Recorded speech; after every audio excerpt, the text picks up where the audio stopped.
don't even know where to begin. I was shown so much that my mind is just recovering right now. I just recently came back from watching Dune Part 2. Unfortunately, it wasn't in 4DX.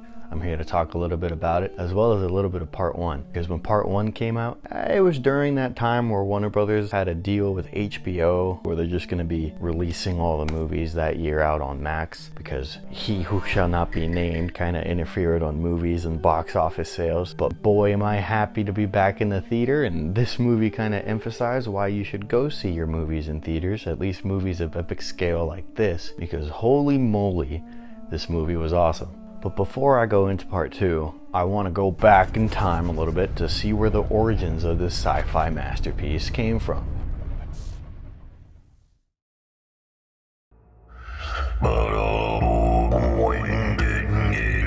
It originally came from a sci-fi novel known as Dune. Of course, this came out in 1965 and was written by Frank Herbert.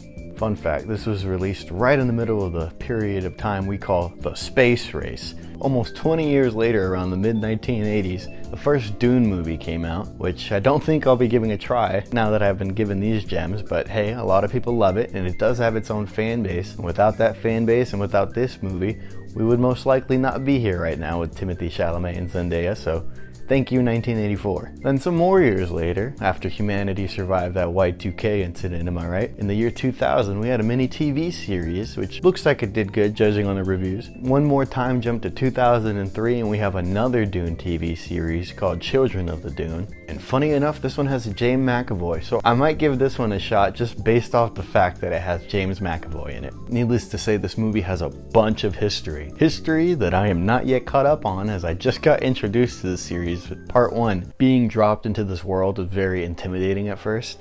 Once I heard planet Arrakis and that this planet holds a very precious resource known as the spice that the entire universe apparently holds very dear to their heart. Felt like a joke that I wasn't in on. I felt like everyone was kind of in on this universe that I wasn't a part of. So I was like, okay, I want to be involved with the cool guys. What's up with this? And boy, am I glad I did, because it does pay off. If you eventually get invested in this world and you feel like you could speak fluent in their tongue. The 2 Dune movies I'll be focusing on this talk are directed by Denis Villeneuve. He's released a bunch of other movies that I've really fell in love with, and I had no idea that the director of these movies that I've grown to love were from the same guy. These movies are completely different from one another, and I gotta give credit where it's due. As always, this guy deserves credit because he's releasing movies that have no correlation with one another. They're not even in the same category of film, yet they're all bangers. Once I saw the cast for these films, that honestly is what brought me in. You have just a cracked out, star-studded cast. The action scenes in this movie are just insane. Scale and sound are just emphasized in this movie. You're constantly reminded that this is a foreign world. This is some intergalactic sci-fi dystopia that you're being shown.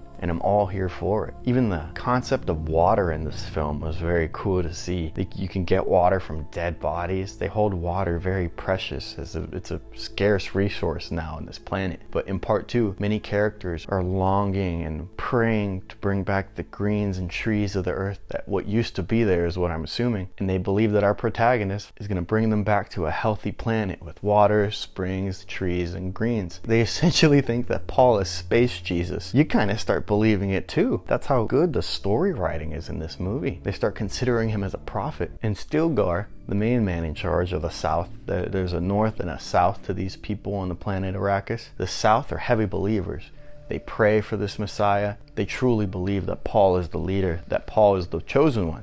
And then you have the North, which is kind of Zendaya's team. They think that this prophecy just brings shackles to their people, that's how they get enslaved, so that way people can just wait around for some Messiah to come around to free them, rather than their own people free them themselves. But Paul starts living up to that Messiah vision by the end of the movie, and holy shit, if what's being talked about as a holy war is coming in the 3rd movie, I definitely want to see that. I'll reserve my 4DX ticket the minute those start being available. The action scenes in this movie, from the shootouts to the hand-to-hand combats to these flying bug ships that lay down rockets like they're bullets, it's insane. And the sound design, again, I have to emphasize, is completely music to my ears.